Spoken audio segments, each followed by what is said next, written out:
Olá, quarto ano, vamos para mais uma aula de português. Espero que todos estejam bem, que todos estejam compreendendo as aulas. E vamos lá. Hoje com o tema do terceiro capítulo, aí na página 44 do livro de vocês, Me Convença do Contrário. Você é um consumidor consciente? Neste capítulo, você vai entender como é possível consumir sem esquecer da sustentabilidade, certo? Temos aí uma imagem, vocês vão responder oralmente. O que você costuma fazer com aquilo que não usa mais? Você separa o lixo orgânico dos materiais recicláveis? O que você faz para contribuir para a sustentabilidade do ambiente? Lembra que semana passada nós tivemos uma aula, como eu deixei como atividade para vocês tirarem um tempinho e juntarem aqueles brinquedos que não usam mais para quando a gente voltar a fazer doação. Falamos também em uma aula sobre a separação do lixo em casa, né? Então, vamos lá. Vamos começar com o tema crônica. Mas antes de vocês lerem esta crônica, que vai até a página 47, e responderem as questões até a 50, baseado na crônica, eu vou dizer o que é crônica. Vamos lá. Então, a crônica se destina à publicação em jornal ou revista. Por isso, já se pode deduzir que deve estar relacionada com acontecimentos diários.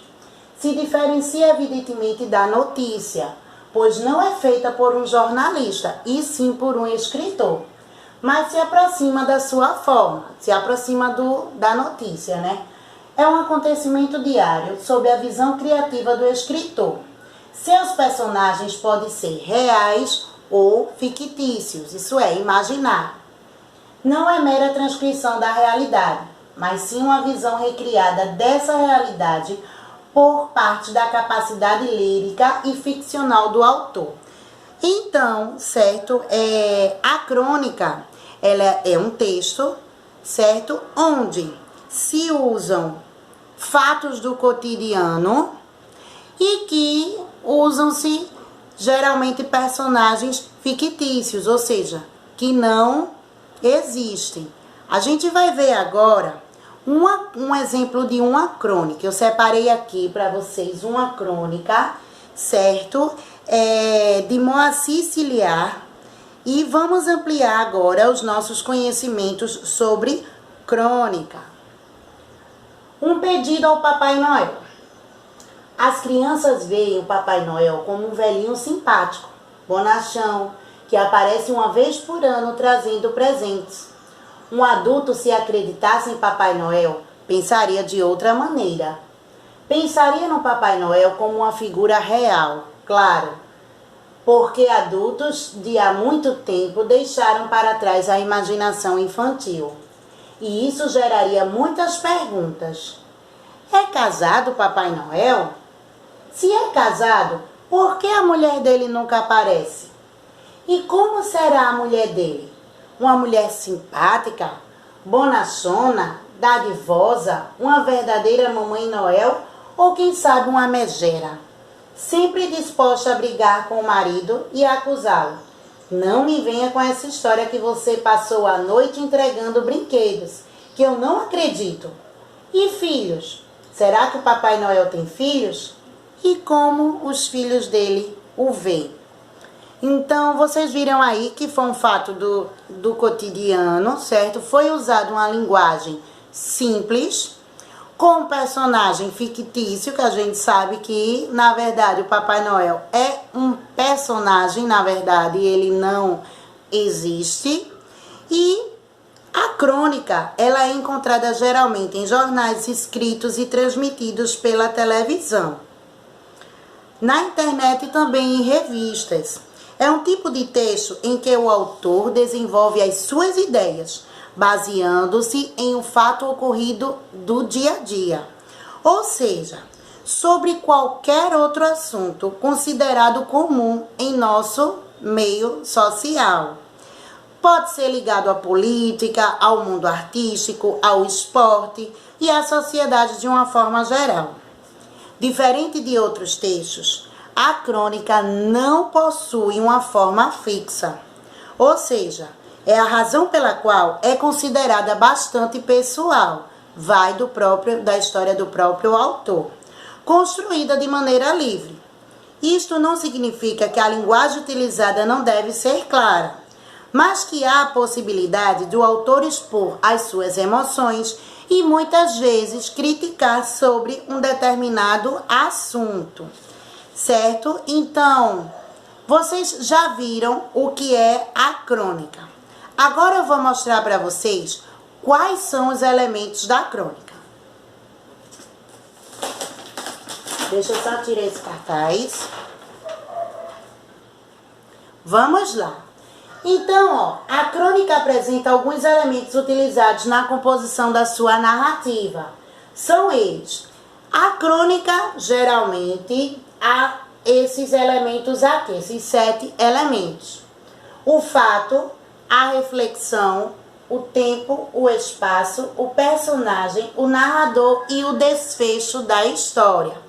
Vamos ver cada um deles. Vamos ver primeiro o fato. Eu coloquei aqui o que significa o fato e um exemplo, certo? O fato.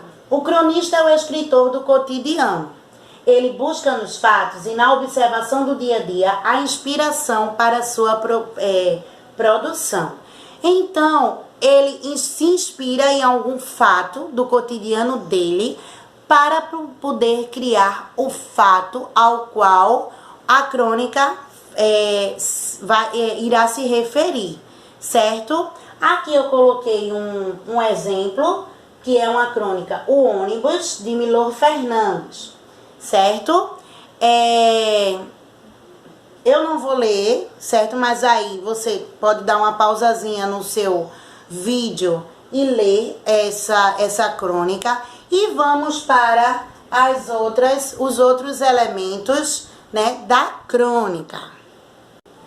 Continuando, mais uma característica do fato.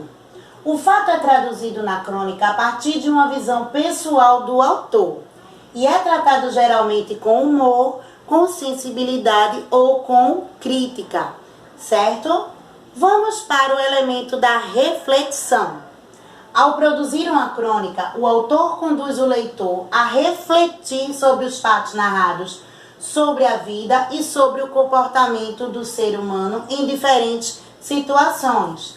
Ainda na reflexão, o cronista pode optar por uma abordagem mais reflexiva, descritiva ou argumentativa. No geral, ele narra uma história a partir da qual o leitor poderá fazer uma ou mais reflexões. Então, é um elemento bastante importante, né? Aonde o texto leva o leitor a refletir sobre os fatos. Também temos o elemento do tempo. O próprio termo crônica faz referência ao tempo, dada a sua importância na construção desse gênero. O cronista faz uso do tempo cronológico ou mesmo psicológico, atribuindo temporalidade à narrativa, a fim de aproximá-la da vida do leitor e da época deste, ou seja, como eu falei, geralmente fatos do cotidiano. Vamos para o espaço. O espaço na crônica reflete a vida do homem moderno. Os grandes centros urbanos, apartamentos, quartos de hotel, parques. Então, são lugares que geralmente os cronistas utilizam nas suas crônicas. Personagens são seres fictícios criados pelo autor para vivenciarem os fatos. Na crônica são comuns as personagens inspiradas em tipos comuns, como operários, donas de casa, políticos. Então, eles criam, certo, um ser fictício para a crônica que eles criam. Em muitas crônicas, o próprio autor assume o papel do personagem da narrativa, assumindo a posição de narrador-personagem, certo? Deixando a crônica com ares de experiência pessoal. Tanto eles usam seres fictícios, imaginários, como eles também podem se inserir na própria crônica, passando a ser um personagem. Fica uma espécie de contação da vida cotidiana daquele autor. Narrador. Na crônica, o narrador pode apresentar-se como narrador-personagem, foi o que eu falei agora. Nesse caso, os verbos e pronomes relativos a eles são colocados na primeira pessoa. Lembra que tia Clay falou que narrador em primeira pessoa é aquele que participa da história. Mas também há narrativa em terceira pessoa, na qual o narrador coloca-se como observador dos fatos e não atua na história. Ele só narra os fatos. Então, não participando da história, ele passa a ser um narrador em terceira pessoa. O desfecho da crônica. Quando não apresenta uma solução para o conflito criado na crônica, o cronista deixa o texto em aberto para que o leitor crie suas próprias conclusões ou imagine o desfecho que quiser. Às vezes ele deixa em aberto para o próprio leitor decidir qual será o desfecho dessa história. Visto que na crônica o autor explora as circunstâncias dos fatos e não o fato em si, nem sempre ele aponta uma solução para o conflito inicial. Em alguns casos, ele já apresenta o desfecho, em outros, ele deixa em aberto para o leitor tentar imaginar e criar o próprio desfecho para essa história, certo? Então, lembrando, a crônica, ela apresenta fatos do cotidiano, é usada em lugares simples, com o tempo geralmente real do que está acontecendo, certo? São personagens fictícios, mas em alguns casos os personagens são o próprio autor, para dar mais clareza ao texto, como se fosse uma vivência do cotidiano do autor, ok? Então, são as características da crônica. Então, já que agora você sabe o que é crônica, vamos responder as questões. Lê a crônica que tem no livro de vocês e responder essas questões aí, baseadas nessa crônica. E vamos para o próximo assunto. Dando continuidade aos nossos conteúdos, agora na página 51, com o tema advérbio e locução adverbial. Antes de vocês realizarem esta atividade aí, vamos ver o que é advérbio? É a palavra que modifica o sentido do verbo, a gente já viu que era verbo, do adjetivo, também vimos o que é o adjetivo, e do próprio advérbio. Separei aqui um exemplo para vocês, bem claro, para vocês entenderem quais são os advérbios. Paulo jogou.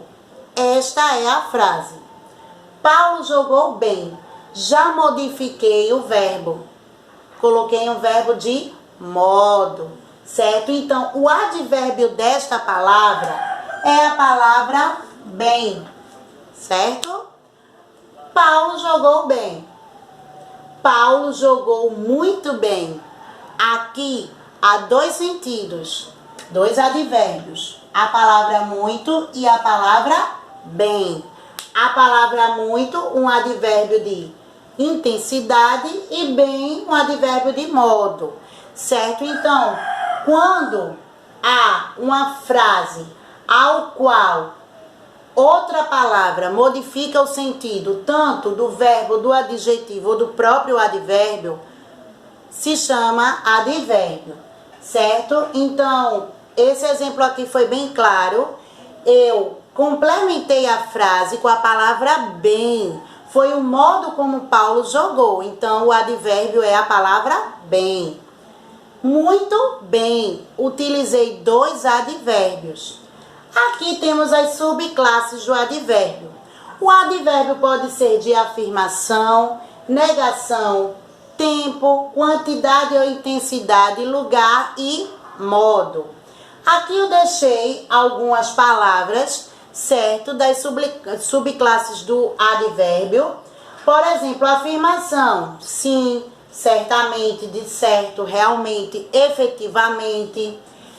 Então, temos aqui algumas palavras, você dá uma pausazinha no seu vídeo para ler cada uma, certo? Agora, temos aí, que é para responder a segunda questão, as locuções adverbiais. Vimos o que é verbo, é a palavra que modifica o sentido do tanto de outro advérbio, de adjetivo ou de algum verbo. A locução adverbial. A maior parte das locuções adverbiais são iniciadas por uma preposição. Tia, o que é preposição? Vamos ver. Além da preposição, são normalmente formadas também por um substantivo, por um adjetivo ou por um advérbio. Aqui eu coloquei alguns exemplos. Preposição mais substantivo. A preposição aqui, nesta frase, com certeza. A preposição será a palavra com. Certeza, o substantivo. Também podemos encontrar uma locução adverbial através de uma preposição mais um adjetivo. Breve é o adjetivo. Coloquei a preposição antes. Também podemos formar a locução adverbial através de uma preposição mais um advérbio. Por ali, por preposição, ali o advérbio, que no caso é um advérbio de lugar. Aqui temos o exemplo, dessas junções. Então, eles virão com certeza. Eles virão em breve. Eles virão por ali. Então, vejam que eu juntei a preposição com o substantivo, deu uma locução adverbial. Preposição mais adjetivo e preposição mais o advérbio de lugar, certo? Formei a locução adverbial. Então, o advérbio, eu disse, a palavra que modifica tanto o verbo, o adjetivo ou outro advérbio. E a locução adverbial, além do substantivo, do adjetivo e do advérbio, ela sempre vem com a preposição antes. Certo? Então, a partir dessa explicação, vocês irão realizar as atividades até a página 53, certo? Baseado no que é advérbio e o que é locução adverbial. Então, pessoal, realizem essas atividades. Na próxima aula faremos a correção, ok? E como complemento, eu deixo aí para vocês, o livro de atividades na página 21 a 24 e o nosso positivo on, certo? Vocês vão lá no positivo on, coloca português, volume 1, unidade 3, que vai aparecer aí os conteúdos, certo? Vocês terão 8 dias para responder o positivo on. Então, realizem as atividades e na próxima aula nós faremos as correções dessas atividades que vimos hoje. Espero que todos tenham compreendido, ok? Os assuntos, bons estudos e nós nos encontramos na próxima aula de português. Até mais!